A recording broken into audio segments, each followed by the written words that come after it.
नमस्कार जय जगन्नाथ पिला माने आशा करुच्ची तुम मैंने निश्चय भलरे थिबो एवं मो वीडियो को खूब भल भाव देखुथुब।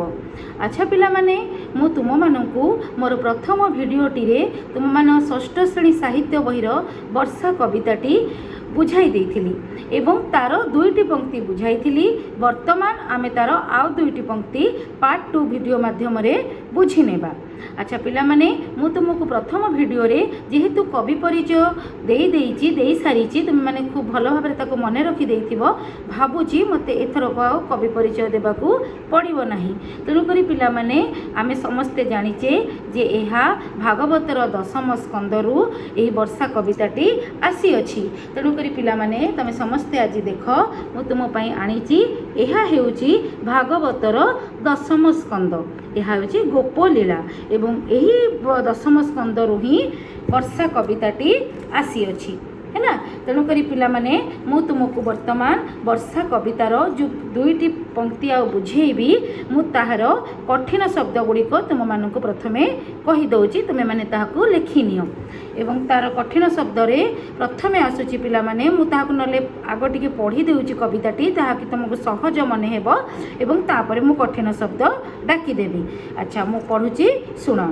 खद्य तो कीट निशा मुखे जगत आवरिले सुखे मंडुके मेघ नाद शुणी गर्जंती आवरीण पाणी अल्प नदी पुरीले लहरी मते उछुलिले नाना प्रकारे शस्य राशि एणे पूरित महिदिशी छतु जे छत्र प्राय होई राजार प्राय दिशे मही मयूरे गिरी शिखे थाई नृत्य करती मेघे चाही अतिथि देखी भक्त जने जेसने तो सवंती मने। अच्छा पिला माने मु वर्तमान कविताटी आवृत्ति करिनेली एवं मु तुम मानकू एहार कठिन शब्द गुड़िक डाकी दउची तुमे माने एहाकू लिखि नियो। एहार कठिन शब्द रे आसुची प्रथमे पिला माने खद्य तो। खद्य तो लेख पिला माने जुलुजुलिया पोक। तापरे पिला माने निशा मुख है। निशा मुख माने निशा अर्थ होची पिला माने राति किंतु एठी निशा मुखे जेहेतु अच्छी यार अर्थ हेबो संध्या है संध्या समय। तापरे पिला माने जगत। जगत अर्थ होची पिला माने संसार। आवरिले आवरिले अर्थ पिला माने घोटिले है। आवरिले माने कोन ना घोटिले। तापरे मंडुके मंडुके माने होची पिला माने बेंग माने है। मंडुके अर्थ होची बेंग माने। तापरे गर्जंती गर्जंती माने होची बोबांती है बोबांती बेंग माने। तापरे आवरीण आवरीण अर्थ होची आश्रय है। एठारे आवरीण अर्थ होची आश्रय है। तापरे अळप अळप अर्थ होची क्षुद्र।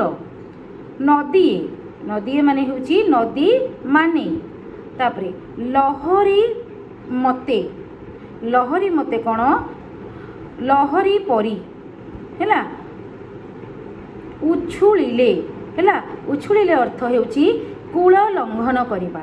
उछुलिबा अर्थ होची कूल लंघन करिबा। तापरे होची शस्य राशि। शस्य राशि माने होची हमर शस्य समूह। शस्य समूह को शस्य राशि कहा जाए। धान बिरी मुग कोलथ बादाम ये सब जो जातीय शस्य को तार समूह को शस्य राशि बोली कहा जाए। तापरे छतु यह हूँ गोटे शस्य है। यह काठ बा जो बाउंश बा कोनोसी उईर हुंका ये सब मानक छतु फुटी थाए। तापरे छत्र छत्र अर्थ होची छत्ता है। छती राजा छत्र बोली कहा जाए ताको। अच्छा तापरे जेसने जेसने माने होची जथा बा जेउपरी। तापरे मयूरे मयूरे माने होची पिला माने मयूर मयूर माने है बहुवचन एठी मयूरे। गिरी गिरी माने होची पर्वत ଶିଖେ ଶିଖେ ମାନେ ହେଉଛି ପର୍ବତର ଉଚ୍ଚ ଅଂଶକୁ ଶିଖର ବୋଲି କୁହାଯାଏ ଶିଖେ। ତାପରେ ନୃତ୍ୟ କରନ୍ତି ଅର୍ଥ ହେଉଛି ନାଚିବା। ତାପରେ ଅତିଥି ଅତିଥି ମାନେ ହେଉଛି ଗୃହକୁ ଯେଉଁମାନେ ଆମର ଆସିଥାନ୍ତି ବା ଆମେ ତାଙ୍କୁ ଅତିଥି ବୋଲି କହିଥାଉ ହେଲା। ଆମମାନଙ୍କ ଘରକୁ ଯଦି କିଏ ଆସନ୍ତି ଆମେ ତାଙ୍କୁ ଅତିଥି ବୋଲି କହିଥାଉ। ତାପରେ ତୋଷ ହୁଅନ୍ତି ମାନେ ଖୁସି ହେଲା, ଖୁସି ହୁଅନ୍ତି। ଆଚ୍ଛା ପିଲାମାନେ, ବର୍ତ୍ତମାନ ତୁମେମାନେ ଏହାର କଠିନ ଶବ୍ଦ ଗୁଡ଼ିକ ଜାଣିଦେଲ। ଆଚ୍ଛା ତାପରେ ଆମେ ଯିବା ବୁଝିବା ପାଇଁ ଏହାର ପଙ୍କ୍ତି। ଆଚ୍ଛା ପିଲାମାନେ, ଏଠି କ'ଣ ଲେଖା ହେଇଛି? ଖଦ୍ୟତ କୀଟ ନିଶା ମୁଖେ। ଖଦ୍ୟତ ମାନେ କ'ଣ ପିଲାମାନେ? ଜୁଳୁଜୁଳିଆ ପୋକ। ଏବଂ ସେଇ ଯେଉଁ ଜୁଳୁଜୁଳିଆ ପୋକ ତାଙ୍କର ଯେଉଁ ଗୋଟେ ଅଂଶ, ତାଙ୍କର ପେଟରେ ଗୋଟେ ଅଂଶ ଲାଇଟ୍ ଆକାରରେ ଜଳୁଥାଏ ଏବଂ ସେମାନେ ସନ୍ଧ୍ୟା ସମୟରେ ହିଁ ବାହାରିଥାନ୍ତି। ତେଣୁକରି ଏଠାରେ କବି କର୍ଣ୍ଣ ବର୍ଣ୍ଣନା କରିଛନ୍ତି ଖଦ୍ୟତ କୀଟ ନିଶା ମୁଖେ। ଖଦ୍ୟତକୁ ଖଦ୍ୟତ ହେଉଛି ଗୋଟିଏ କୀଟ ହେଲା, ଗୋଟେ ଛୋଟ କୀଟ ଏବଂ ସେ କ'ଣ କରିଛି ନା ସନ୍ଧ୍ୟା ନିଶା ମୁଖେ ମାନେ କ'ଣ ସନ୍ଧ୍ୟାବେଳେ ସିଏ ବୁଲୁଛି। ଏବଂ ସେ ଏଠି କ'ଣ ଲେଖିଛନ୍ତି କବି? ଜଗତ ଆବୋରିଲେ ସୁଖେ ମାନେ ସେମାନେ କ'ଣ କରିଛନ୍ତି ନା ସଂସାରରେ ଘୋଟି ଯାଇଛନ୍ତି। ଆବୋରିଲେ ଅର୍ଥ ଏଠି ଘୋଟି ଯାଇଛନ୍ତି, ଘୋଟିଲେ। ତେଣୁକରି ସେମାନେ କ'ଣ କରିଛନ୍ତି? ଘୋଟି ଯାଇଛନ୍ତି। ମଣ୍ଡୁକେ ମେଘ ନାଦ ଶୁଣି। ମଣ୍ଡୁକେ ମାନେ ପିଲାମାନେ ବେଙ୍ଗମାନେ। ବେଙ୍ଗମାନେ ମେଘର ନାଦ, ଏଠି ନାଦ ଅର୍ଥ ହେଉଛି ଧ୍ୱନି ହେଲା, ଶବ୍ଦ। ତେଣୁକରି ମଣ୍ଡୁକେ ମାନେ ମେଘର ଶବ୍ଦ ଶୁଣି ଗର୍ଜନ୍ତି ଆବୋରିଣ ପାଣି। ସେମାନେ କ'ଣ କରିଛନ୍ତି ନା ଜୋରରେ ବୋବେଇକିରି ପାଣି ଭିତରେ ପଶିକିରି ଆଶ୍ରୟ ନେଇଛନ୍ତି। ମଣ୍ଡୁକେ ମାନେ ପାଣି ଭିତରେ ପଶି ଆଶ୍ରୟ ନେଇଯାଇଛନ୍ତି ମେଘର ନାଦ ଶୁଣିକିରି। ତାପରେ ଅଳପ ନଦୀଏ ପୁରିଲେ। ଅଳପ ମାନେ ପିଲାମାନେ କ୍ଷୁଦ୍ର କ୍ଷୁଦ୍ର ନଦୀ ହେଲା, ଛୋଟ ଛୋଟ ନଦୀ ପାଣିରେ ପୁରି ଯାଇଛନ୍ତି। କବି ଏଠାରେ ଯେଉଁ ବର୍ଷା ଋତୁର ବର୍ଣ୍ଣନା କରିଛନ୍ତି, ବର୍ଷା ଋତୁ ଯେଉଁ ଆସିଛି ଏବଂ ଯେଉଁ ସେ ଜଳର ଆସିକି ମହିମଣ୍ଡଳ ଉପରେ ଜଳର ଆସିକି ବରସି ଯାଇଛି ଏବଂ କବି ଖୁବ୍ ସୁନ୍ଦର ଭାବରେ ବର୍ଣ୍ଣନା କରିଛନ୍ତି ମହିମଣ୍ଡଳର ଏଠାରେ କ'ଣ ସବୁ ମହିମଣ୍ଡଳରେ ଦେଖାଯାଇଛି ଏବଂ ମହିମଣ୍ଡଳରେ କ'ଣ କ'ଣ ସବୁ ନେଇକିରି ମହିମଣ୍ଡଳ ଖୁସି ହେଇଛି। ଏଠାରେ କବି ପୁଣି ଲେଖିଛନ୍ତି କ'ଣ ନା ଅଳପ ନଦୀଏ ପୁରିଲେ ଲହରୀ ମୋତେ ଉଛୁଳିଲେ। ମାନେ ସ୍ୱଳ୍ପ ବା ଅଳ୍ପ କ୍ଷୁଦ୍ର ନଦୀମାନେ ପୁରିକିରି ପାଣି ବର୍ଷା ପାଣିରେ ସେମାନେ କ'ଣ ହେଇଛନ୍ତି? ପୁରିକିରି, ଯେହେତୁ ସେମାନେ ଛୋଟ ଛୋଟ ନଦୀ, ତାଙ୍କର ଆୟତନ ଛୋଟ, ତେଣୁକରି ସେମାନେ କ'ଣ କରିଛନ୍ତି ନା ତାଙ୍କର ଯେତେବେଳେ ପାଣି ଆସି ପଡ଼ିଯାଇଛି ତାଙ୍କ ଦେହରେ ସେମାନେ ଲହରୀ ପରି କୂଳ ଲଙ୍ଘନ କରିଛନ୍ତି। ଲହଡ଼ି ଭାଙ୍ଗିଲା ପରି ସେମାନେ କୂଳ ଲଙ୍ଘନ କରିଛନ୍ତି। ତାପରେ ନାନା ପ୍ରକାରେ ଶସ୍ୟ ରାଶି ଏଣେ ପୂରିତ ମହି ଦିଶି।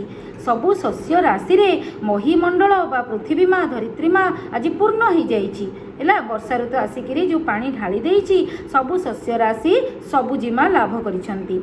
ଛତୁ ଯେ ଛତ୍ର ପ୍ରାୟ ହୋଇ ରାଜାର ପ୍ରାୟ ଦିଶେ ମହି। ପିଲାମାନେ ତମେ ଏଠାରେ ଦେଖ, ତମମାନଙ୍କ ବହିରେ ମଧ୍ୟ ଏଠାରେ ଛତୁର ଚିତ୍ର ଅଛି।